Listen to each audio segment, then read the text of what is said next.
Brian fucking Stelter.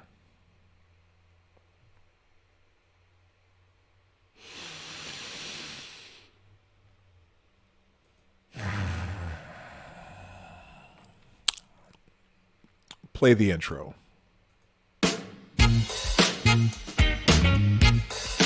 Ladies and gentlemen, coming to you live from the Lucky Dog studio in a hidden location somewhere in the upper Midwest of the United States of America, it's a brother making his own way, but with all the wrong opinions. Welcome to the Morning Night Live with your host, yours truly, Dawg Knight.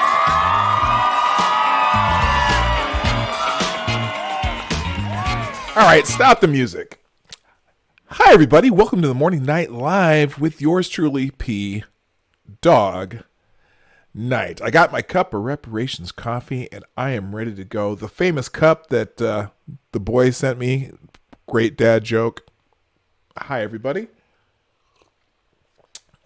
I'm just glad y'all are here. You're starting to roll in, and I was on the old Twitters yesterday and caught a little blurb from Brian Stelter. Actually, it was being retweeted quite a bit, and it was a story that I went about last Thursday, and actually the story is from over a week ago. But this story on CNN came out it was just yesterday, and it got retweeted and tweeted out many times.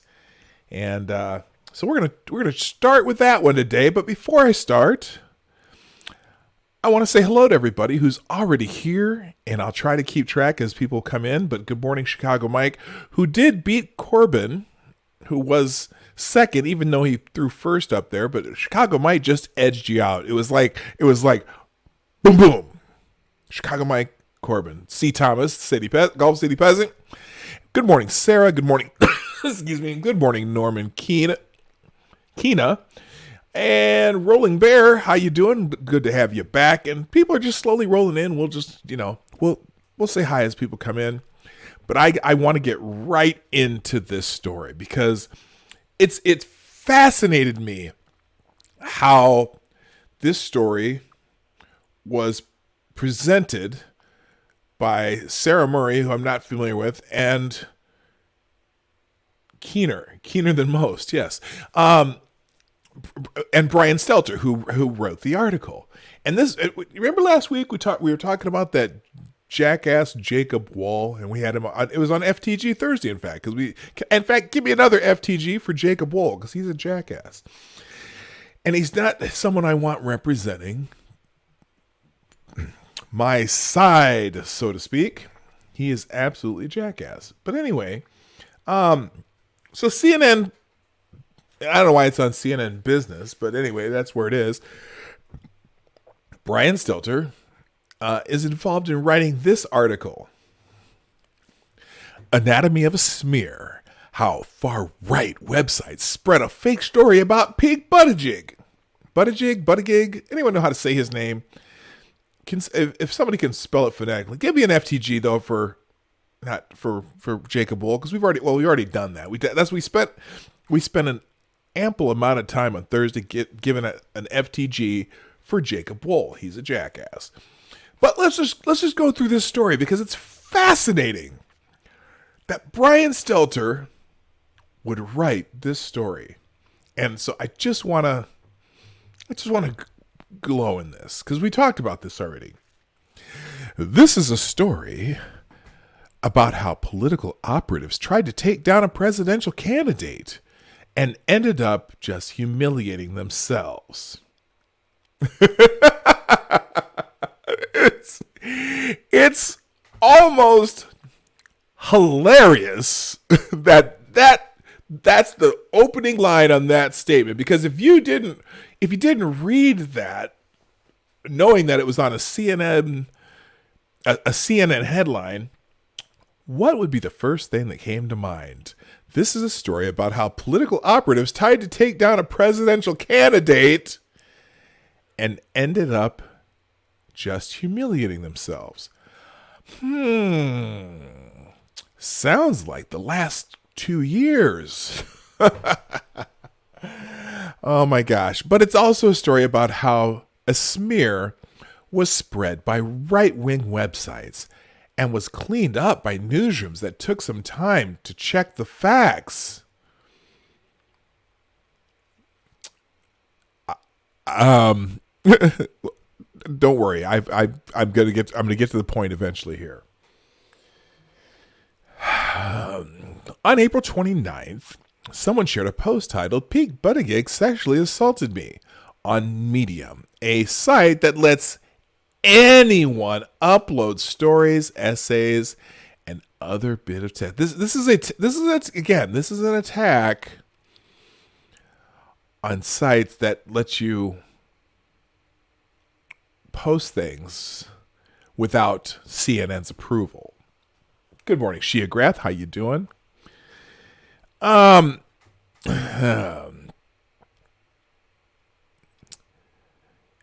And it was attributed to a college student named Hunter Kelly. Within hours, the fake allegation against the South Bend, Indiana mayor and Democratic presidential candidate would begin to crumble, and the real story, the story of the smear campaign, would emerge. But by then, the Medium post had already had 12,000 Facebook interactions. It ricocheted around the right-wing internet thanks to sites like Big League Politics, InfoWars, News Wars, the Gateway Pundit, potentially reaching millions of readers, according to a media analysis from Ben Decker, CEO of the digital investigations firm Memetica,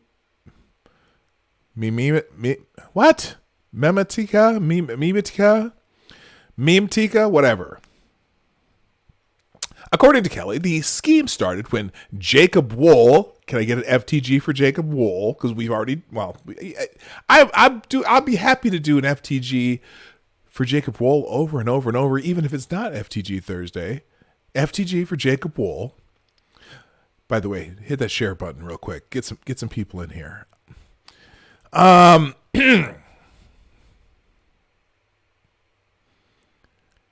The scheme started when Jacob Wohl, a far-right internet personality, messaged Kelly on Instagram. "Do you want to be a part of a political operation?" the message said, according to a copy reviewed by CNN. Kelly, a 21-year-old gay Donald Trump supporter, was intrigued. On Sunday, the Michigan native took a late flight to the Washington area, booked for him by Wohl and Jack Berkman, a Republican lobbyist and conspiracy theorist. Oh, he's a Republican lobbyist and a conspiracy theorist. Very nice. It's multi-talented. Berkman had been fixating on Buttigieg on social media. On April 22nd, Berkman tweeted that hang on. One moment here. One moment, please. One moment.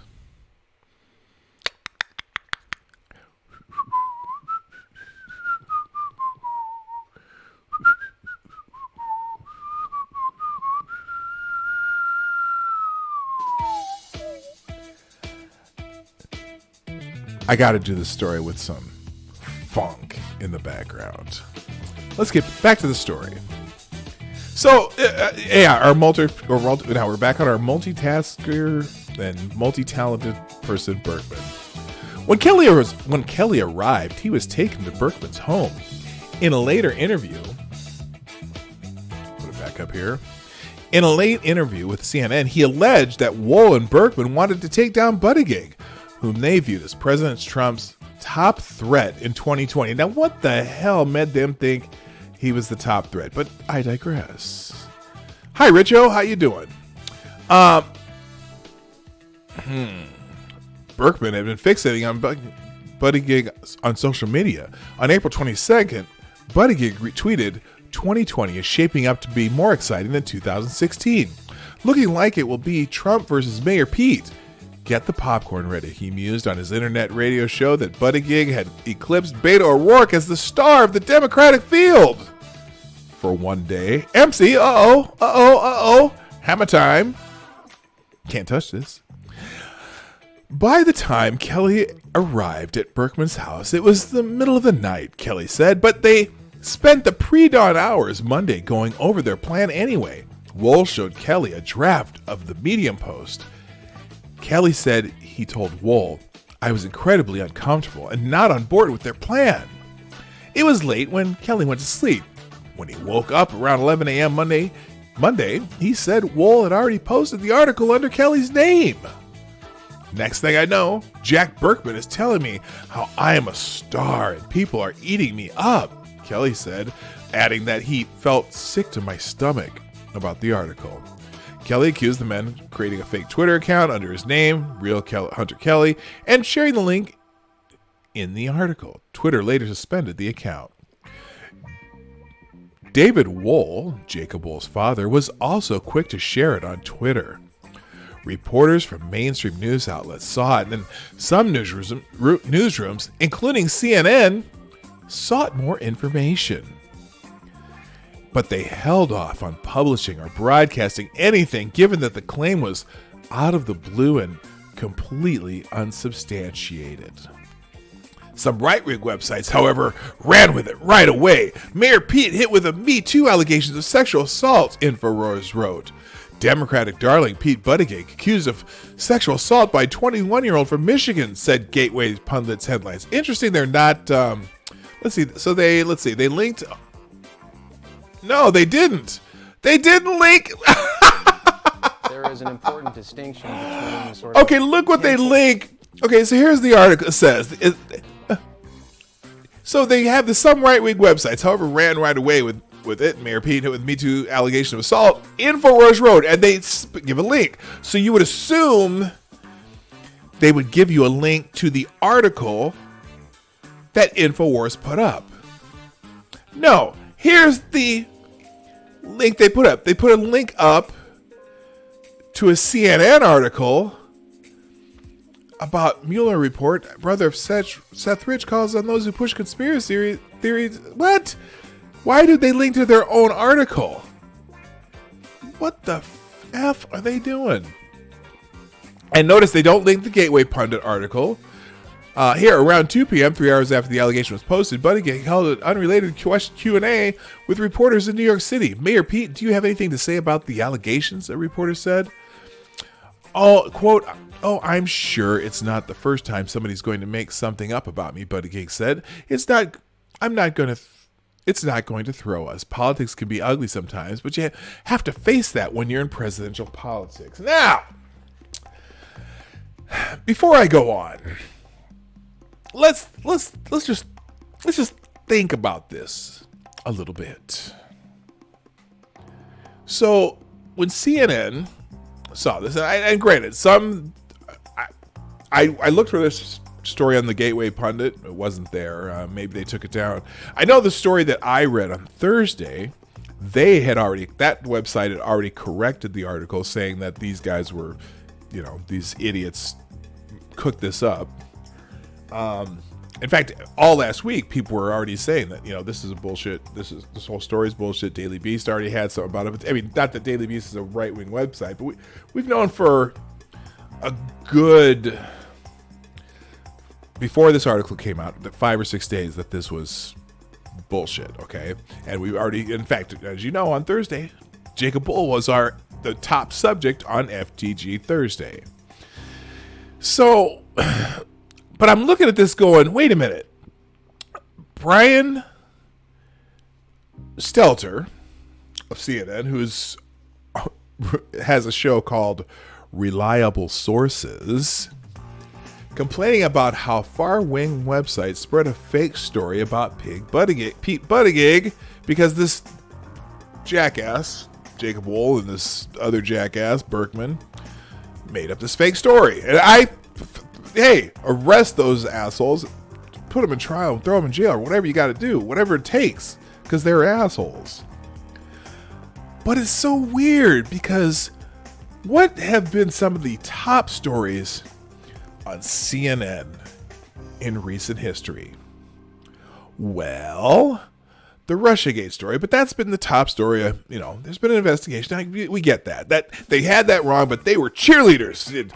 for sure that Trump was conspiring with the Russians to steal an election. Okay, that's one.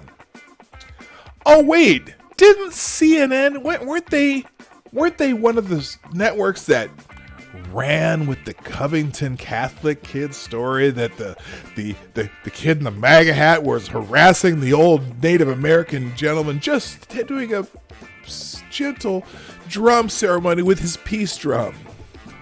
It seems like, let's just change the headline here. Anatomy of a smear. How CNN spread a fake story about the Covington Catholic boys. Oh, wait a minute. Anatomy of a smear. How CNN spread a fake story about Jussie Smollett being attacked by guys yelling, "This is MAGA country."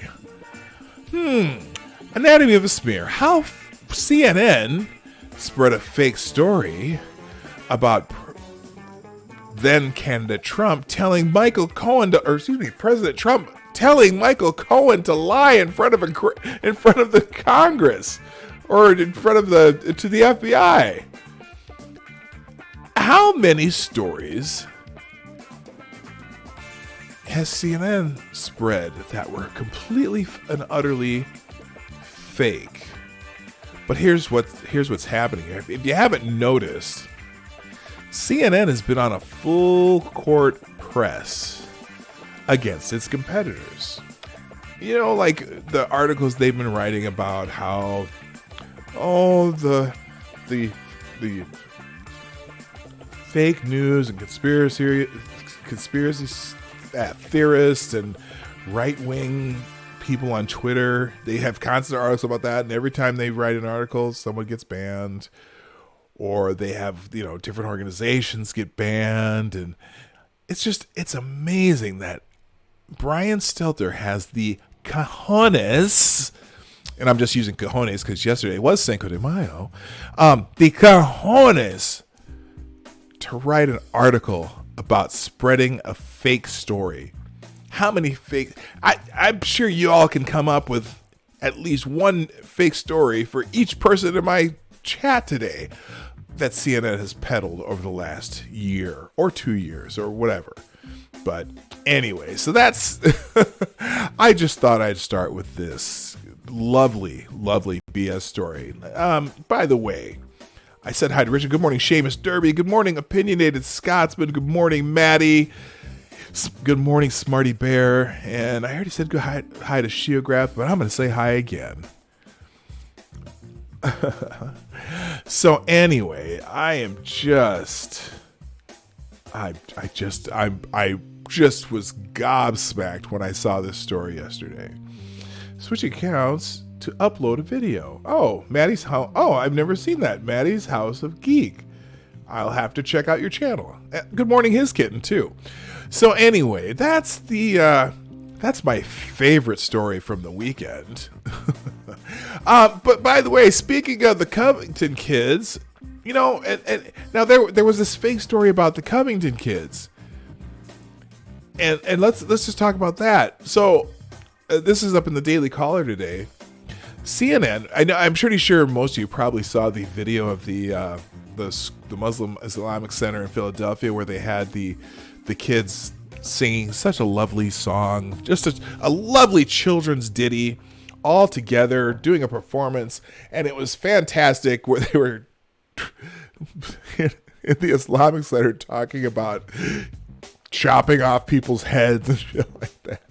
If you haven't, let's go through this story, because speaking of CNN and fake stories versus not reporting a story at all.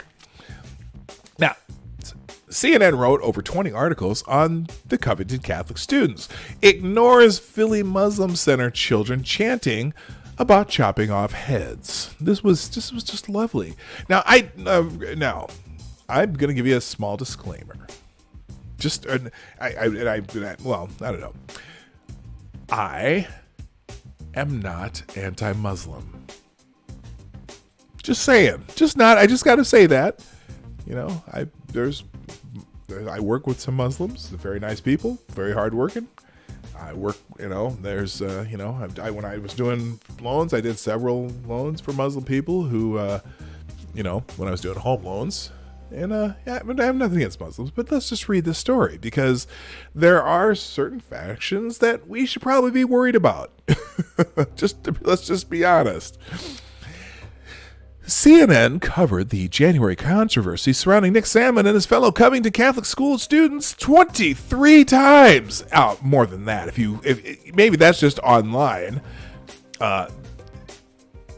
This is his search. That's just the ones that weren't on their broadcast. Yet thus far hasn't covered footage of children at a Philadelphia Islamic center reading poetry about chopping off heads. Video from last month of kids at the Philadelphia Muslim American Society Islamic Center showed them reading about chopping off heads and subjecting the enemies of Allah to eternal torture. The irony was pointed out via Twitter by the Daily Wire's Ryan Saavedra. CNN wrote 23 articles on Covington Catholic student Nick Sandmann. CNN has not reported on the kids in Philadelphia who are allegedly singing about chopping people's heads off. A search for the word Covington Catholic students returned exactly 23 results, while a search for the Muslim American Society Islamic Center in Philadelphia yielded none. And there's the search results. There's that and Nathan Phillips and blah, blah, blah. 23 different Covington Catholic students articles. Search for Muslim American Society Islamic Center in Philadelphia did not match any documents. Now, granted, maybe it's because, if you put all those words in there, it should pick up on some of those words and find it. On the Fox News, on the other hand, covered the story on Friday. Of course, Fox covered it because they're evil right-wing bigots, right? Fox News, on the other hand, covered story on Friday. The Muslim American Society Islamic Center in Philadelphia posted the video to its Facebook page celebrating Ummah Day, in which young children wearing Palestinian scarves sang and read poetry about killing for Allah and the mosque in Jerusalem. The Middle East Media Research Institute, Memory, a watchdog group, alerted Fox News to the video. These are not isolated incidents. They are happening in every major city centers across the country, including in Pennsylvania, Memory said in a statement. In the video, translated by Memory, the kids can be heard singing, "The land of the Prophet Muhammad's night journey is calling us. Our Palestine must return to us." Now, another female student chants, "We will defend the land of divine guidance with our bodies. We will sacrifice our souls without hesitation. We will chop off their heads, and we will liberate the sorrowful and exalted Al-Aqsa Mosque. We will lead the army of Allah, fulfilling his promise, and we will subject them to eternal torture." The Muslim American Society has 42 chapters nationwide and one in the UK, Fox reported. So that's that. Wow. So let's see. I think I have another article. Philadelphia. And so this is the Daily Wire about that article. Yeah. So CNN, spreads fake news about the Covington Catholic kids, but not a peep about the Philadelphia Muslim Society. Of course, they might be concerned about their own necks, so to speak. By the way, good morning, check your logic. I see you just popped in too. So here's the article from the Daily Wire. Philadelphia Muslim Society investigating alarming video of kids threatening murder calls the incident an oversight. Now, granted, you also never know. I mean, it's weird because they're having these kids sing these songs in Arabic. How much do the kids really get about what they're saying? But still, it's just just a celebration of that. I don't know. Anyway, they call it an oversight. The National Muslim American Society says it is investigating a disturbing video that surfaced online last week showing a handful of children at a Philadelphia Islamic center performing a song about decapitating their enemies and martyrs sacrificing their lives to reclaim Jerusalem. The group is calling the video a mistake or an oversight? An oversight, okay. The Philadelphia Inquirer reports that the Muslim American Society believes Unma Day performances at the Muslim American Society Islamic Center in North Philadelphia were not properly vetted. Yeah, they were videoed and got caught. And that the disturbing song was an unintended mistake and an oversight. Now, wait a minute. An unintended mistake. What?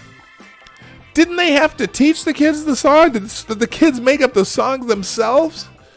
An unintended mistake. It was an unintended mistake that the video got out. That's God.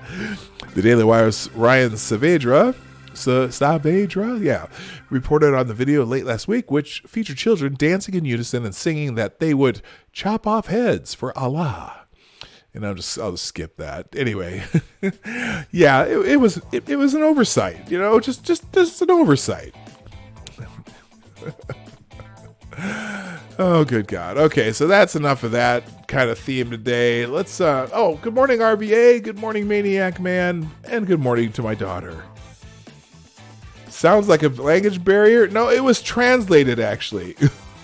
I thought it might be too, but here, pretty sure it was, they translated the, where is it here? Here, the video was translated that they played. Anyway, all right. Weird story, though. Anyway. All right, next. Former FBI Director James Comey. It may be a language barrier to the kids. I don't know if the kids know what they're singing. I mean, if they grew up here and maybe just recite like when you kids who go to learn Latin for mass in a Catholic church, or they learn Hebrew to be able to say the prayers in a synagogue. Do they always know what they're saying? Maybe or maybe not. But the oversight of the song was that the song was taught to them somehow, whether they knew what they were singing or not. It's just strange. Anyway. All right, on to James Comey here. Oh, by the way, that was my daughter. Hi. Hello. Good morning, honey. So our former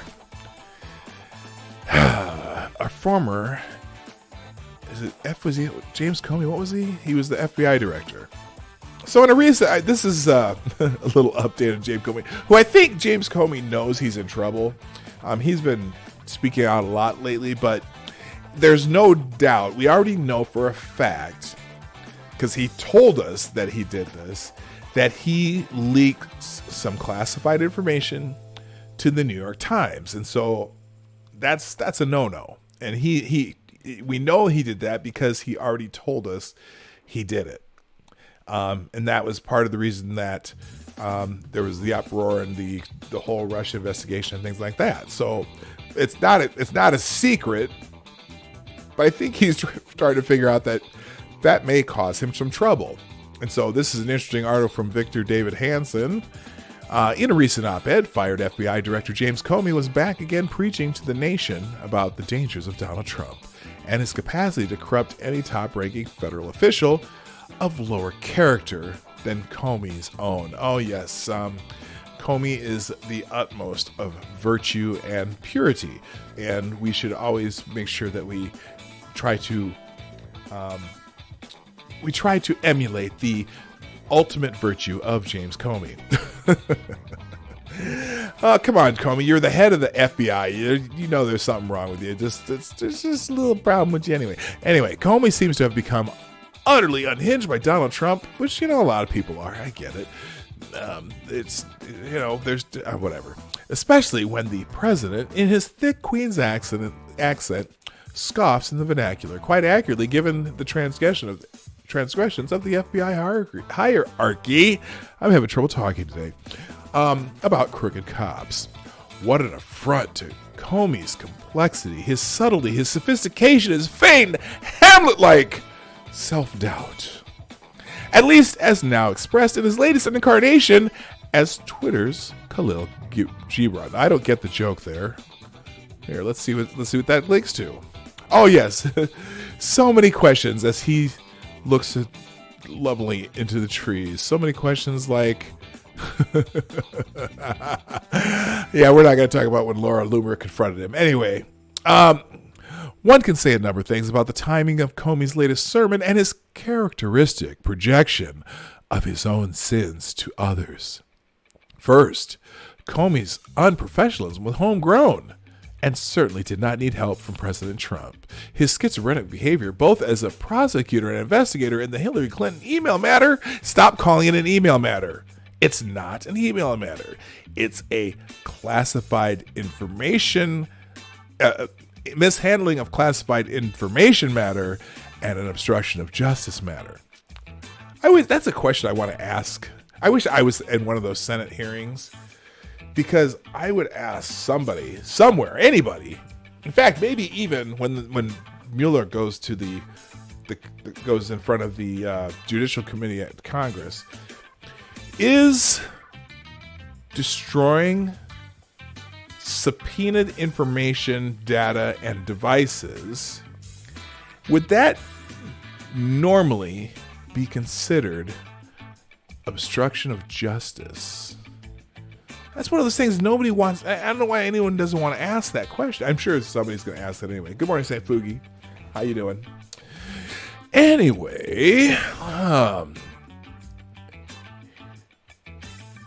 his schizophrenic behavior, both as a prosecutor and investigator in the Hillary Clinton email matter, I'll just read it as it is, was marked by exempting Clinton aides Cheryl Mills and Huma Aberdeen from indictment, despite their lying to his own federal officials about their knowledge of a private Clinton email server. Comey wrote his summation of the Clinton email investigation before he had even interviewed the former Secretary of State. Y'all knew that too, right? They began writing the exoneration before they ever interviewed Hillary Clinton. I am amazed about that. Anyway,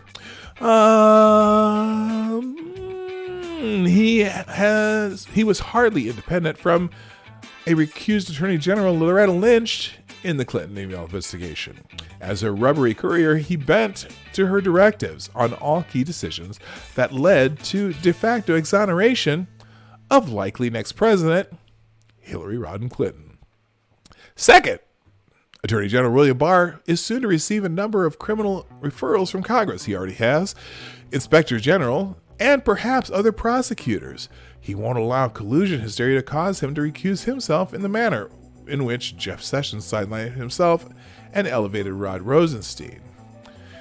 In anticipation of the bleak reality, Comey seems to be prepping his own defense by transparent, preemptive attack on the very official who may soon calibrate Comey's own legal exposure.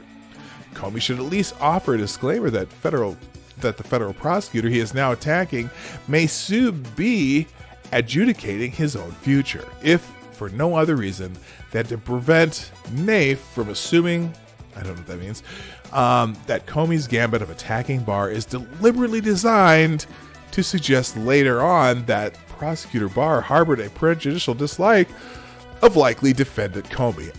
You know what? You know what's great about all this? Not great. No, actually, it's not great. It's really kind of awful because you don't want this stuff happening in your country. But and it's gonna. Unfortunately, it's so politicized that people can't look at this and not take a side. And you gotta just look at it from a legal standpoint. Comey obviously broke the law when he took classified information to the New York Times and they published it, and then this whole investigation got started. It forced, and Rosenstein was a little bit involved in that too. But anyway, or not involved in that, but he's the one who wanted Comey fired.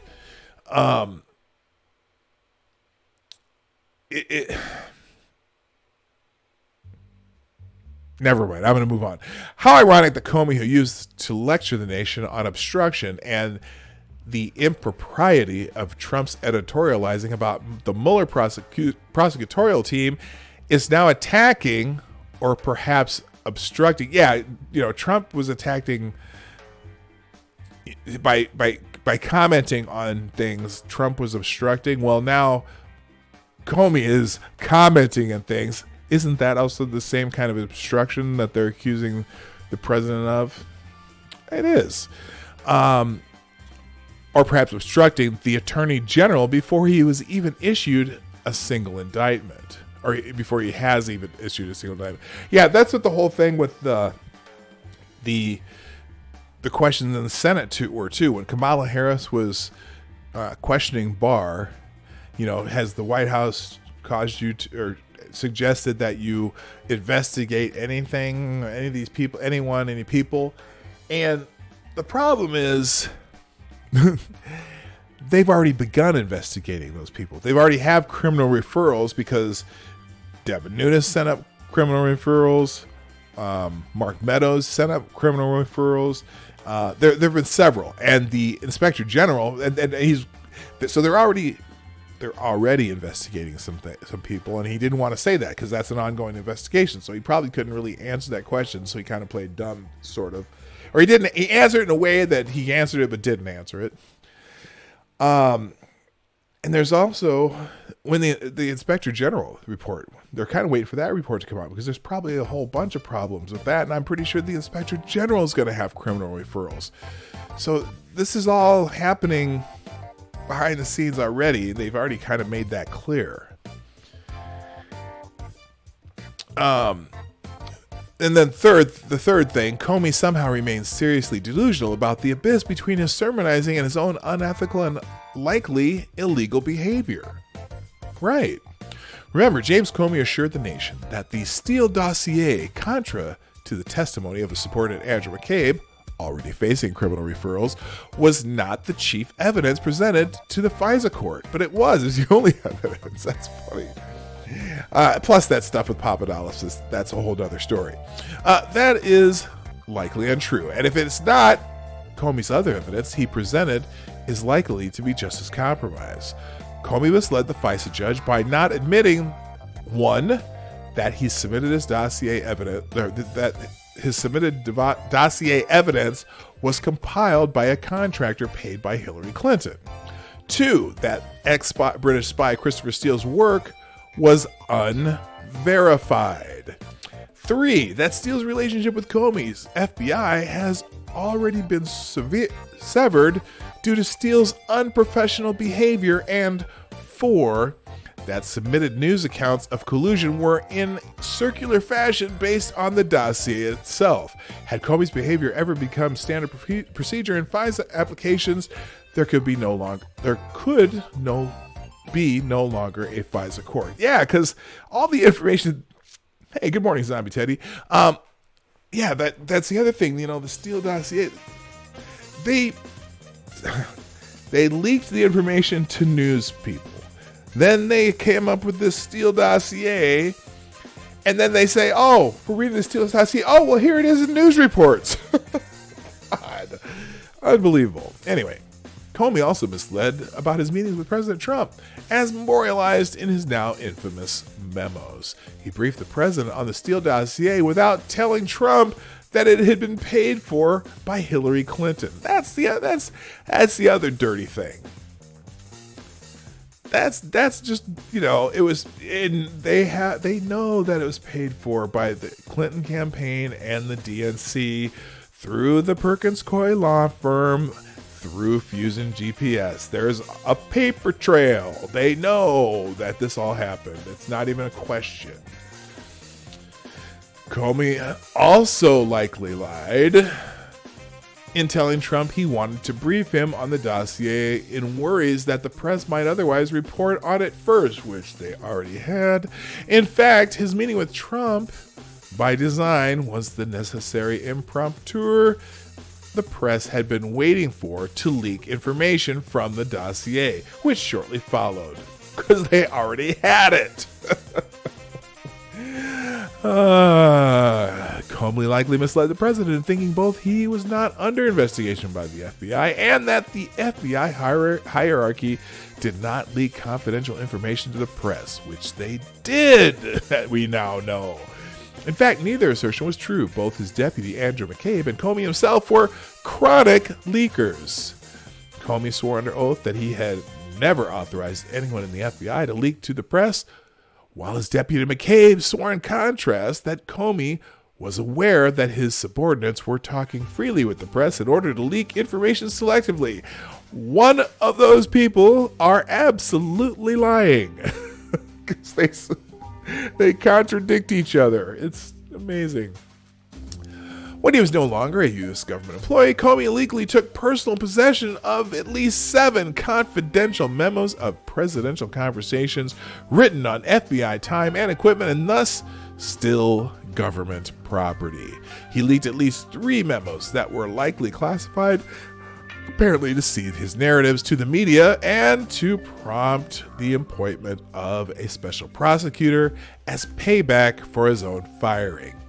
That trick worked out well since his friend, Robert Mueller, was soon appointed special counsel amid the general Russian collusion hysteria that Comey himself had long ago helped ignite. If any lower echelon employee had leaked in a similar manner that to Comey, he would face an array of felony indictments. Comey knows this is coming. He just knows it. So he's chirping away, trying to chip away at the credibility of Barr, and the Democrats know it too. They're attacking Barr, for his presentation of the Mueller. I'm waiting for Mueller to testify because I'm pretty sure Mueller's already said that everything that Barr said was accurate. He just didn't like the way it was put out there.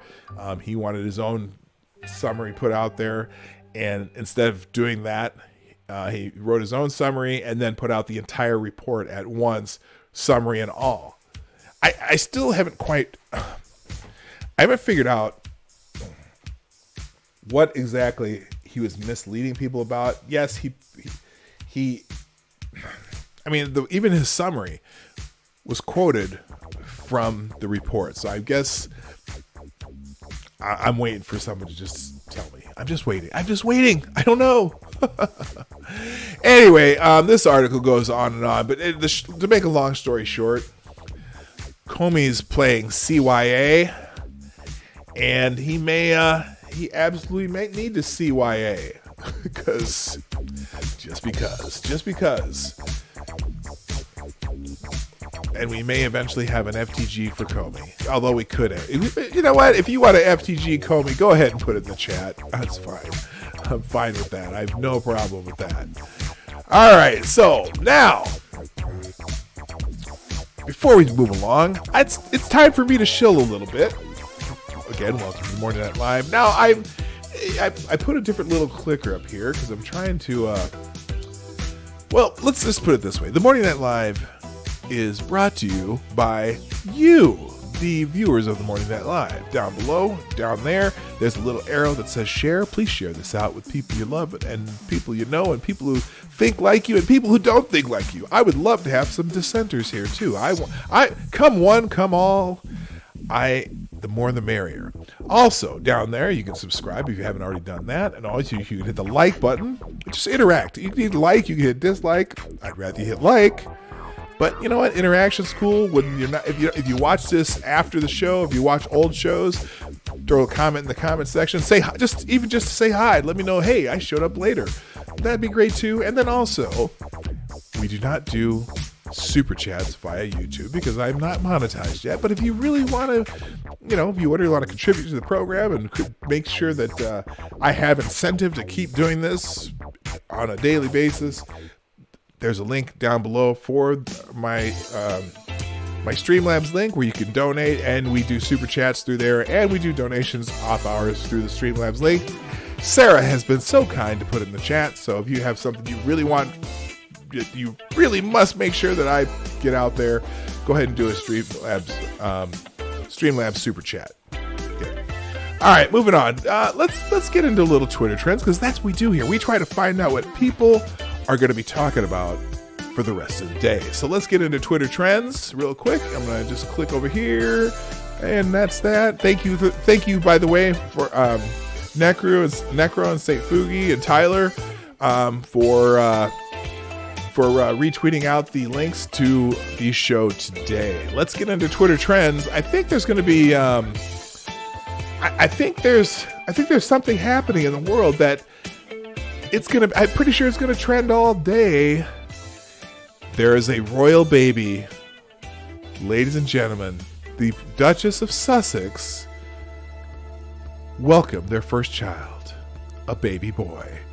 Prince Harry and Meghan, what are they? Meghan Markle have had their child today, a baby boy this morning. Yeah.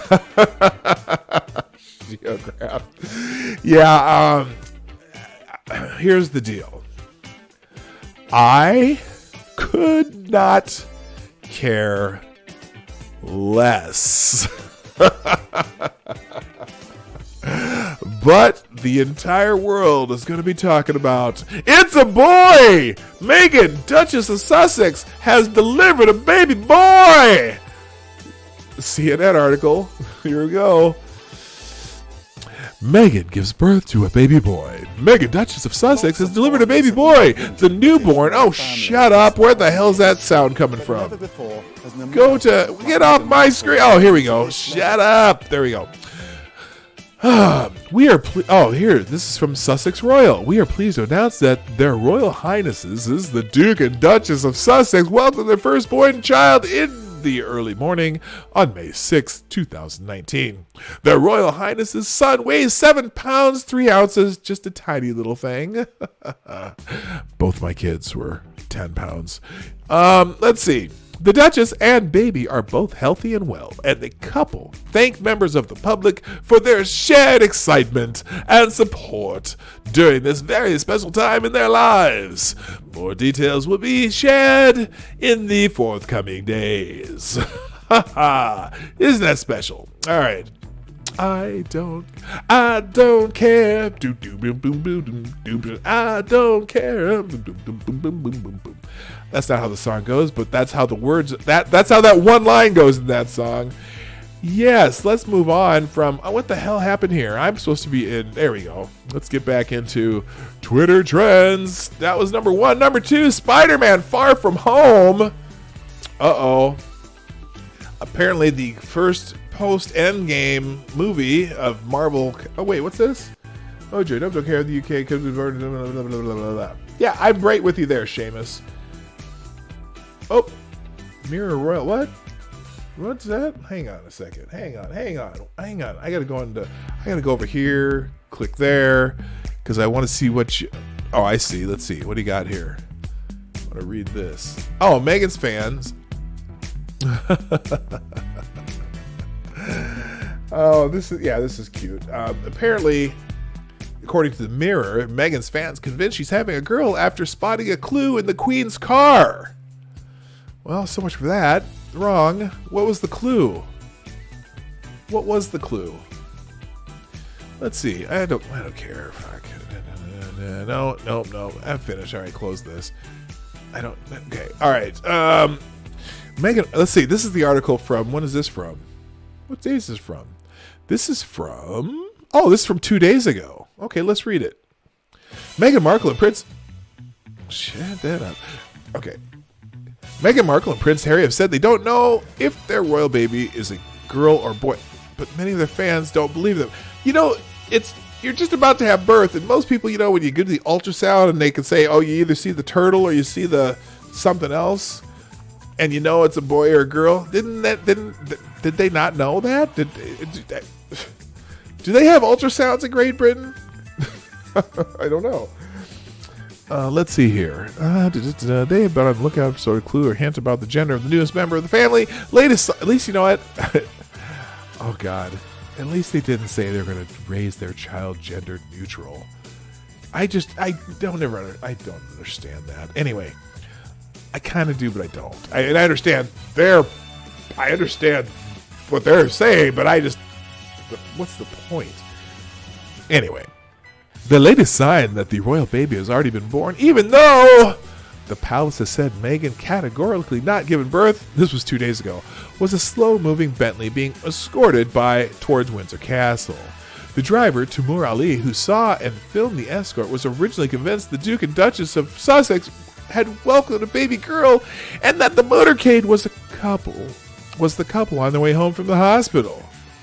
However, the palace said this wasn't correct, and that the car was actually taking the Queen to present a service of the Royal Victorian Order at St. George's Chapel in front of 1,200 people. But before the excitement died down completely, people started to focus on what was inside the car. Timur told The Sun, "Then we saw a vehicle that had pink paraphernalia at the back of the windscreen go past. It was going fairly slowly over speed bumps. Some people believe that the pink items might be a sign that she's having a girl, even if, okay, whatever. She didn't have a girl. Who cares? Let's get on. Hi, Chaos. How you doing? Good morning, Johnny Hellcat. And did I miss anybody else? All right. Good morning, peoples. Good morning, peeps. Anyway, Meghan had a boy. Yippee. All right. Back to trends. Spider-Man Far From Home. The latest trailer from the newest Spider-Man movie. Get a glimpse of the post-Endgame world in new Spider-Man Far From Home trailer. You know what? I get in trouble every time I watch a trailer, but they're not showing the trailer. Where the hell is the trailer? Oh, is this that's the dude that plays Spider-Man. Should we check out the trailer? Serious spoilers about what the hell's this dude saying? Hang on. Why am I not getting sound? Oh, because duh. I don't have my volume on. Hang on. All right, start this over. The Spider-Man Far From Home trailer is about to play, but if you haven't seen Avengers Endgame yet, stop watching. Oh! Because there's... Well, sorry guys, I haven't seen Endgame yet. I'm going to see it tonight. So, I'm sorry. Can't do it. Can't do it! In fact, the fact that they're having a Spider-Man movie after Endgame tells me that somehow Spider-Man came back to life. And that tells me too much about Endgame already. I haven't seen it. I haven't listened to anybody talk about it. And don't you say a word about it in my chat. You get slapped with copyright stuff too. Yeah, here's what happens. Every time you do one of those trailers, if they have, like for example, we did the trailer for the newest Toy Story movie. And I didn't get the copyright thing. All they do is they give you a little copyright claim and then they monetize your video. Well, for example, the Toy Story movie, I didn't get the claim from the people who do the Toy Story movie. It's not the trailer itself that you get the copyright thing for. There was a Beach Boys song in the trailer, and I got hit with that for that. So whoever has the rights to the Beach Boys music monetize my video and takes all the money from it, even though my videos are not monetized. It's kind of annoying. Yeah, you got hit with one last night. I was playing Vampire last night. Went into a club and a rock song. Yeah, so if there's music playing in the background on what you're doing. Now I've been experimenting with that a little bit. So I've gotten about 10 of those since I started doing this show, because I do a lot of movie trailers and stuff. So I'm experimenting. I went and disputed about 3 of them just to see what happens when those come back, because it was clearly like one was one of those puppy videos where the puppy got hurt and they brought the puppy back to life, and there was some music in the video because it was one of those sappy videos, and I'm doing commentary during the whole thing, and you get claimed for the music that they put in the background of the video. That's why usually if they have subtitles in mine, I just leave my own music playing. So that one I went back and I said, you know what, I'm disputing this claim. I was doing commentary of a video. The people who did the video obviously had the rights to the music, and we're going to see how that comes back. So we'll find out. Who knows? If my channel disappears, that'll probably be why. All right, let's move on. Let's get back into Twitter trends here real quick. So Spider-Man Far From Home. So we know that a new Spider-Man movie's come out, and I'm not doing it. I'm not until I see Endgame. I'm avoiding spoilers at all costs. I mean, I've had a couple that kind of slipped there, but hey, nope. All right, Mysterio. Jake Gyllenhaal's. Let's see. Jake Gyllenhaal has no business looking this good as Mysterio. Okay, that must be from. I know it's another movie, but I can't remember. Let's see. Anyway, it's trending. Is it Mysterio from one of the X-Men villains? I could have sworn. Maybe I'm wrong. I don't know. Someone says Rey Mysterio looks different without the mask. Yeah, that's funny. If you're familiar with a little wrestling tweak there. Peter, when he finds out Mysterio isn't from another Earth or a hero. Oh, that's Spider-Man villain. Okay, never mind. So he's going to be the villain in the new Spider-Man movie. Okay, I forget. It's been a long time since I've been into comic books. Remember, I'm kind of old. I mean, some of the comic books I read were probably ones that were first issues. Mysterio is a Spider-Man villain who uses special effects and illusions to commit crimes. Okay, that's right. I couldn't remember which one it was. I was thinking of the X-Men villain, the guy who bends metals, and anything metal he has can affect over. I get them mixed up. Anyway, all right. So that's Mysterio because the Spider-Man and Mysterio are trending together. Hey, here's our first Monday one, Monday Motivation, which usually is number one every Monday morning. But here we go. Our first Monday one is Monday. Let's now. What's on top of Monday Motivation? Janie Johnson. She ends up at top of a lot of these, and Ghastly's here too. But so we're gonna read both of these, and then we'll find a good one. Because Janie is, very political and very one-sided political, and I don't fault her for that. I don't fault anyone on the right or the left being political because that's what they do. But I don't like to, if it's a motivation thing, well, let's just read this one. J.D. Johnson. Liberals complain about free markets precisely because free markets diminish central control and protect against coercion. Well, that's not terrible, but that's not motivating. That could be a Monday thought, but it's not a Monday motivation. Now, she added to Monday morning. She should put that under Monday morning and Monday thought. Not thought, but thought. Ghastly. That's a good one. Don't settle for last week. Level up. Now that's a good one. I like that. That our old friend Ghastly, man. That's a good one. But he's a ghost, so he's kind of leveling out. But whatever. All right, now let's find that actually is a pretty good one. Let's see. Don't cry because it's over. Smile because it's happened. Dr. Seuss. Yeah, you know what? You know what? My number 2 is graduating in a couple weeks. And I'm not crying because it's over. I'm smiling because it's happening. In fact, we went to his very last ever basketball banquet yesterday, and it was pretty cool. He was made the all-defensive team in the conference, and had a couple other awards, and we weren't smiling. We weren't crying because it was over. We were smiling because it happened. That's a good one. All right, that's our good Monday motivation for the day. All right. Let's go on to something besides Monday motivation. Oh, hey, number 5. It's Teacher Appreciation Week. Now, I think that's great. So let's see. So the top one here, Giovanni Brusto, who I follow, and he also follows me. Good. He's a good dude.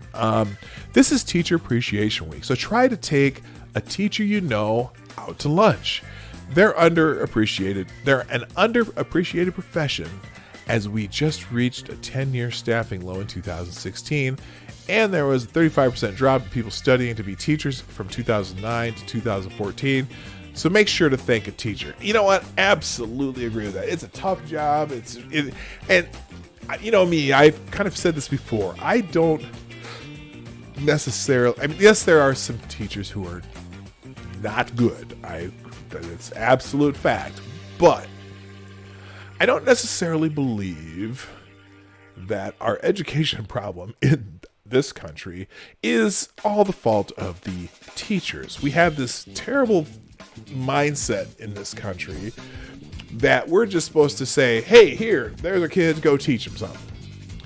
And then we also have a mindset that we can no longer have expectations of kids. So kids who have no expectations or don't feel like there's any consequences for their lack of work or whatever, do whatever they want. And now teachers can't do anything about it. So it makes the job so much harder. But when they say, anyone says that their schools, you're just doing the school to prison pipeline, or we have the bad schools. Let's check that school for a second, and go into that school and ask the parents who say that we have kids in a shitty school.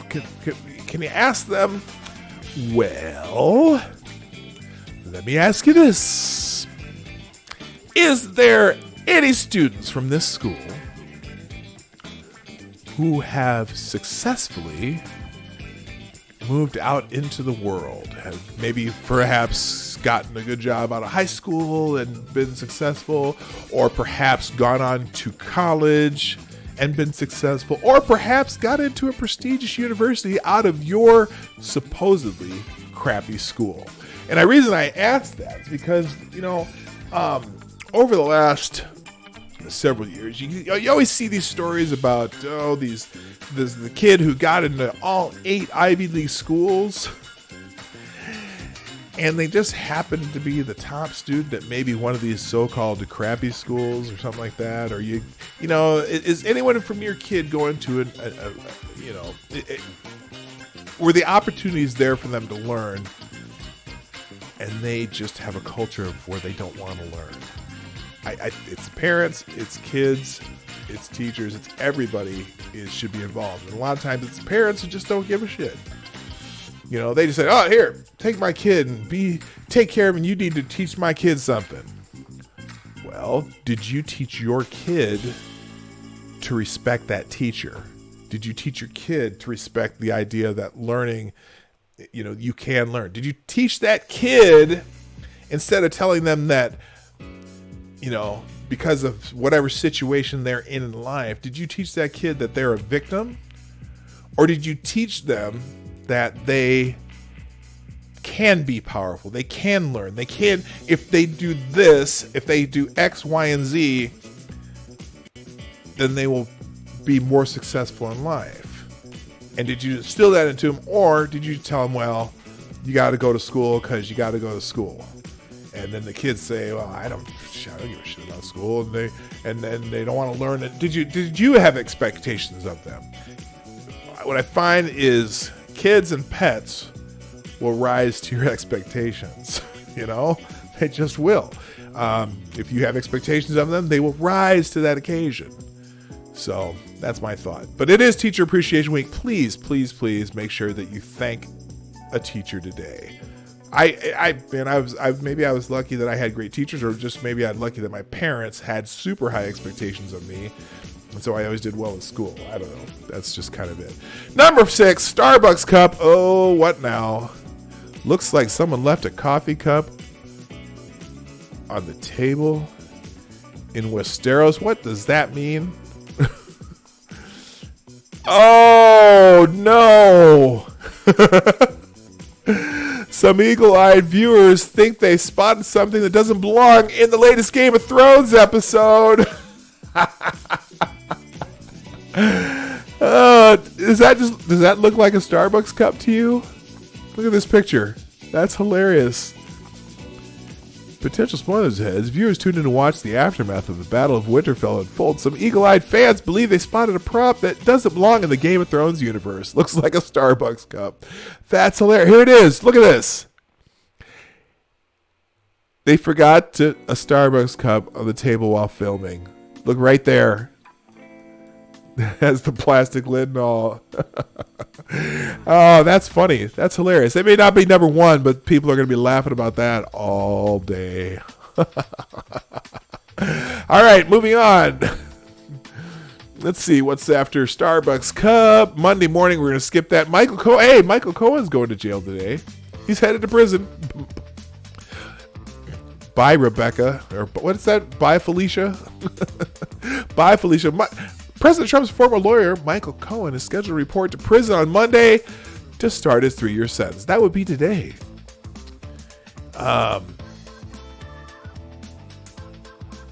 For reports to prison, and then, of course, Michael Cohen reports to prison today for a crime you directed him to undertake.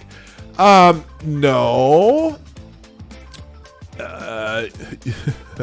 Oh, let's see what he has to say. Let's see. President Trump's former attorney Michael Cohen, as he departs his home to serve a 3-year prison sentence.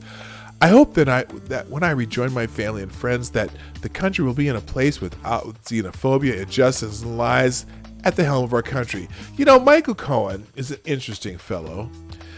He's doing.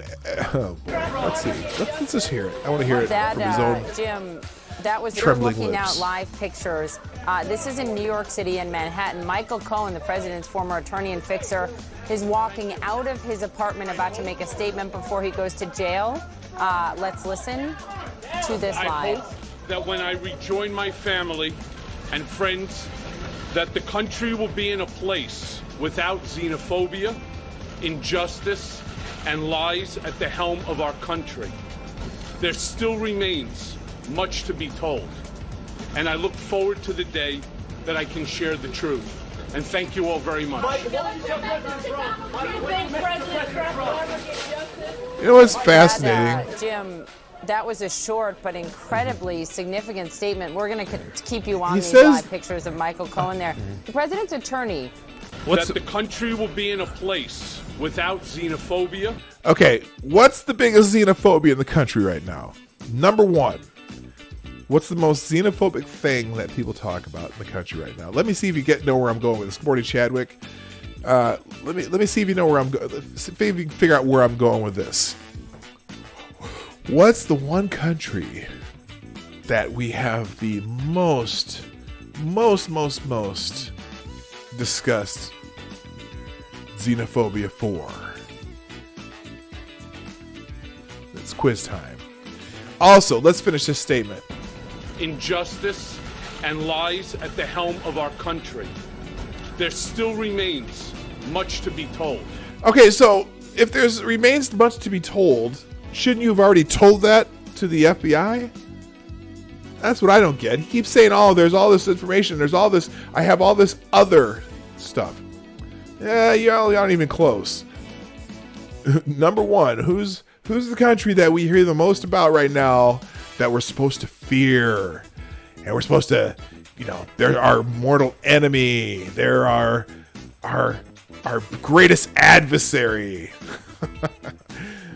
Thoughts from the dryer. That's a dude. Hey, how are you? Welcome to the show.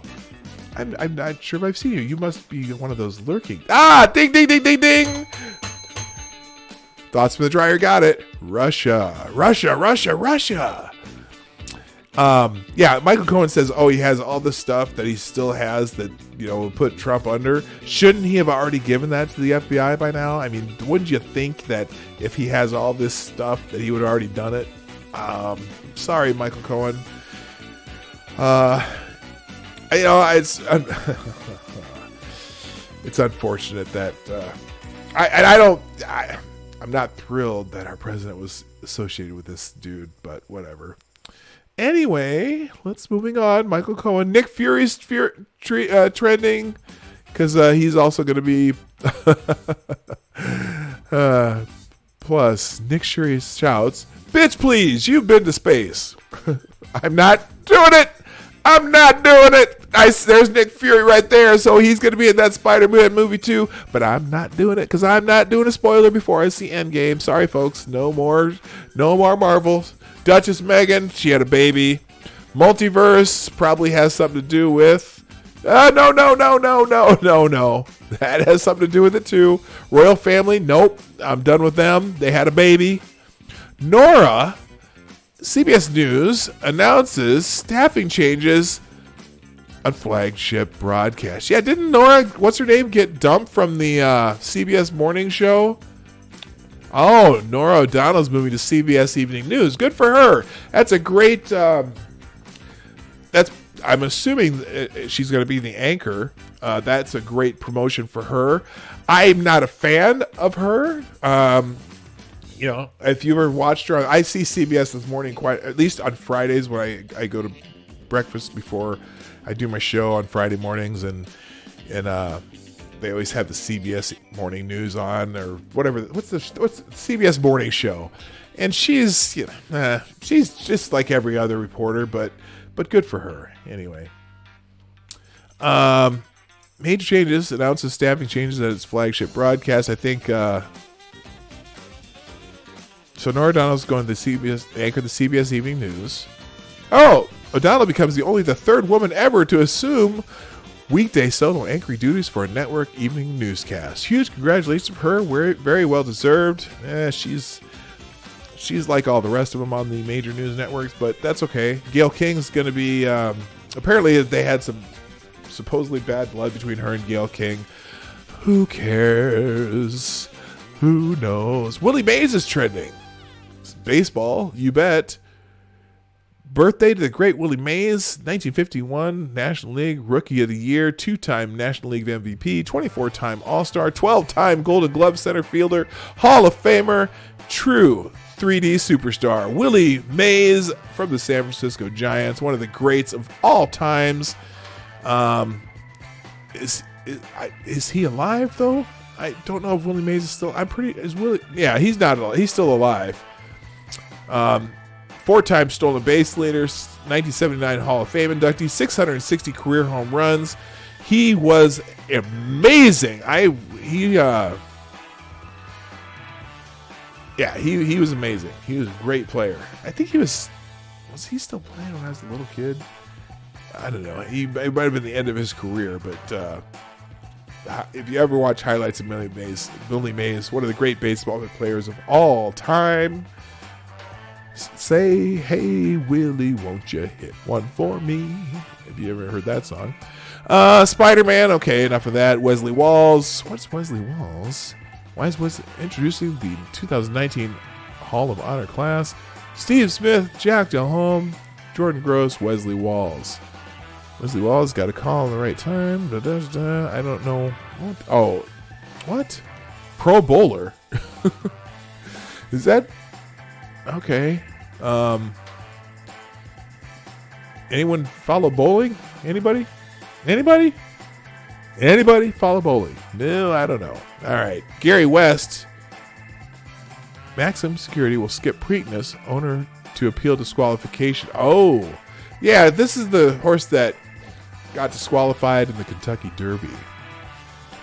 Maximum Security was at the front during the first pass of the 145th Kentucky Derby Saturday. Now owner Gary West said on NBC Today show that Churchill is greedy and claims the 20-horse field is dangerous. They're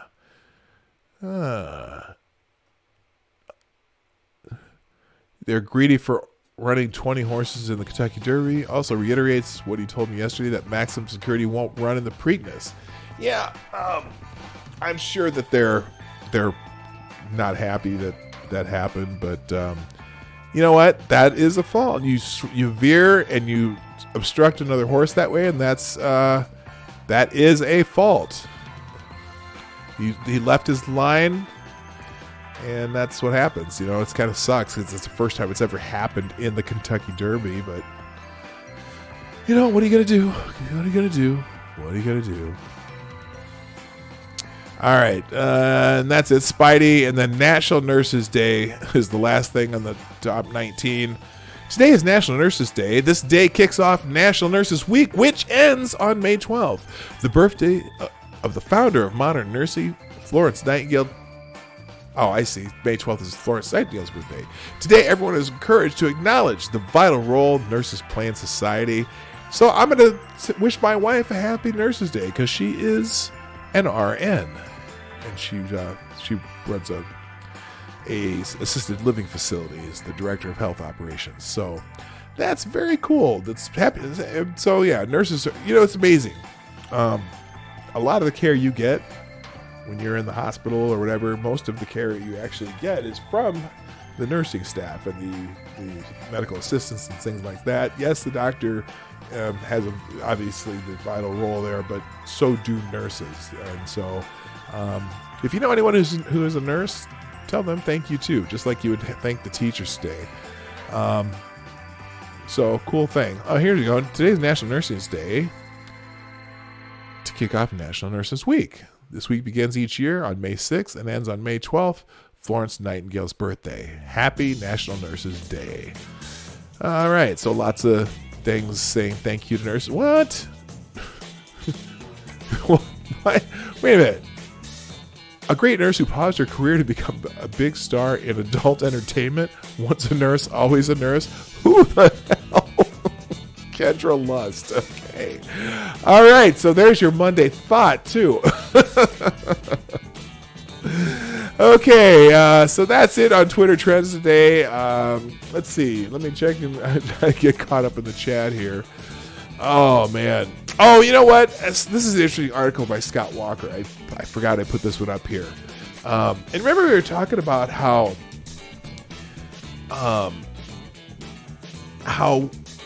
like in the case of Kim Foxx, the state's attorney in Illinois, and then the Dallas attorney general who said that they were no longer going to prosecute property crimes of less than $700, loss. And how I was talking about the Justice Democrats were really working to to elect states attorneys and judges to affect local politics. And so Scott Walker wrote this interesting article. Dallas County. Thank you, Thoughts from the Dryer. Scott Walker wrote this article. Republicans need to wake up to Democrats' nationwide judicial power grab, because that was the other thing. Well, and it's interesting because right now the current president has been prolific in getting judges appointed. But here's an interesting thing. Former President Barack Obama and Attorney General Eric Holder won't tell the truth when it comes to their redistricting strategy. But here it is. Pick a state, any state, and sue until it's blue. They have spent years and millions of dollars selling the false narrative that Democrats draw fair maps, while any and all Republican drawn maps were partisan gerrymanders. Yeah, you've seen that because I think they said in Ohio that a judge ruled that they had to redistrict again because they didn't like how the Republicans drew the map. So this is fairly timely. While rhetorically cute, their primary goal has nothing to do with fighting gerrymandering, as they repeatedly claim, but to put redistricting into the hands of unelected, unaccountable bureaucrats and lifetime appointed judges. Their strategy makes sense. There are plenty of unelected federal judges presiding over these redistricting cases who enthusiastically toss out constitutionally drawn maps to help elect more Democrats. That's exactly what happened recently in both Michigan and Ohio. Despite the entirely dubious and suspect arguments from the left, it will also not be a surprise if liberal federal panels do the same things in other states in the coming weeks. In recent years, we've seen this over and over again, and it's time that Republicans wake up to the reality of the Democrats' nationwide judicial power grab. I think both parties, salivate at the opportunity to redraw district maps, and I don't necessarily. It's interesting because I think both parties do whatever they can to try to make it advantageous for them. I don't know if that always works. I don't know if redrawing it, unless they obviously dip in, unless they mix in tiny parts of rural districts in with, blend them into super urban districts, and so they take away that balance, whatever. But it's interesting. Yeah, you're starting to see this. So I'm not going to, again, this is another one I'm not going to go all the way through. It's fairly long, but it kind of fits in with the idea that, trying to elect states attorneys who are social justice oriented instead of individual justice oriented. I think you'd really rather have your attorneys and judges interested in following the law and not perceived slights on groups versus justice for individuals. So not really what it's meant to do. So anyway, Texas will never go blue, gerrymandering or not. LOL, Dallas may try, but yeah. Well, that in that case, that's just the, they're trying to say, oh, well, we're not going to prosecute for these crimes. Just a weird whole thing there. So anyway, I'm going to make that it for the day. I have to thank you guys for being here today. Let's do this. I got a couple minutes left. Let's look through here. I'm just seeing if I missed anything. I love the Sanford skit. Oh, by the way, when I saw Sheograth write something about a Sanford and Son skit where Red Fox was giving his son crap about the amount of brute he was wearing, he replied, "Hey, if it's good enough for Willie Mays, it's good enough for me." Yeah, that's definitely fun. I remember that.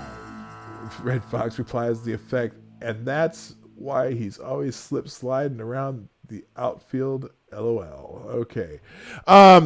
By the way, if you haven't seen clips from this past Saturday's Saturday Night Live, I was watching some of the clips and some of the skits, and there were actually some truly well-written, funny skits on Saturday Night Live. Now, I haven't seen that in a long time. Saturday Night Live has pretty much just become a let's see how snarky we can be about current events and how many times we can slam, the current administration or current politicians, mostly Republicans, but every once in a while they make fun of a Democrat too. And it's just a boring rehash of current events. Well, this particular Saturday Night Live, Adam Sandler came on and was the guest host.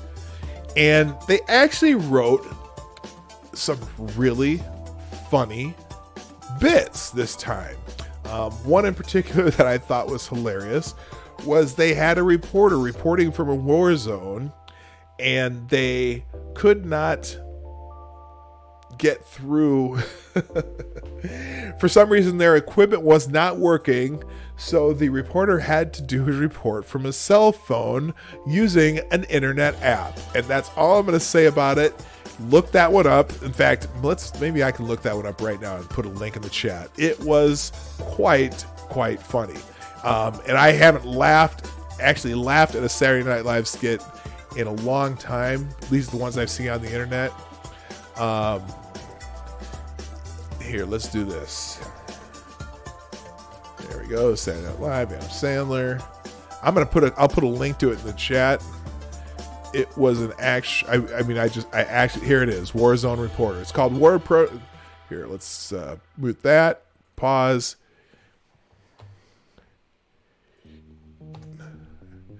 He also did he did a song honoring Chris Farley. The opening skit was funny about him getting fired from the show. Actually, it was a funny show, and I haven't seen a funny Saturday Night Live. And actually, just where I actually laughed because it was funny, not laughed because they were, doing their stupid take on current events. And I thought it was really funny. So here's that skit. I'll put it in the chat, and that's the way I'm going to go out today. Thank you all for being here today. I got to remind you that we're here Monday through Friday, 10 a.m. Eastern, 9 o'clock Central, 2 p.m. GMT on the Morning Night Live. And we do the GMT for people who are in other parts of the world who use GMT to figure out when I'm here. Thank you so much for being here today. We've had a lot of fun. We always do. And there was one other thing that I was going to tell you. I can't remember what it was. About programming later. This Friday we're going to have a couple guests. I'll give you the announcement on those then, or later in the week. And then also, if you have a nominee for FTG Thursday, make sure that you Follow me on Twitter right down here at Dawg Knight. You can DM me FTG nominees for the week, or you can do them via email at pdogknight@gmail.com. Just put the do that, but put the on the other side, and then add a Gmail on the end. You can send things to me that. Don't forget to subscribe if you're not already. Also make sure that you hit the like button. And if you're feeling generous, feel free to, you can do donations via Streamlabs. If you want to send a message that you want people to hear, I will read it on the next show. So again, thank you for being here at the Morning Night Live. Click that YouTube link in the chat, and that's a pretty funny skit on the from Saturday Night Live this weekend. My name is Dawg Knight. Thank you for being here, but I am out of here. Bye-bye. Hey, this is Dawg Knight, and I want to thank you for joining me today on the Dawg Knight channel. Before you go, if you like what you saw and you're not already subscribed, please make sure that you hit the subscribe button down below, and definitely click that bell that pops up afterwards so you'll be notified when I post new videos or when we go live. I broadcast my live show, The Morning Night Live, Monday through Friday, 10 a.m. Eastern, 9 o'clock Central, and 2 p.m. GMT. A special thanks to all supporters of this channel who share our videos on social media and who make donations through our Streamlabs link in the description below. Thanks again, and until next time, I'm Dawg Knight, and I'm out of here.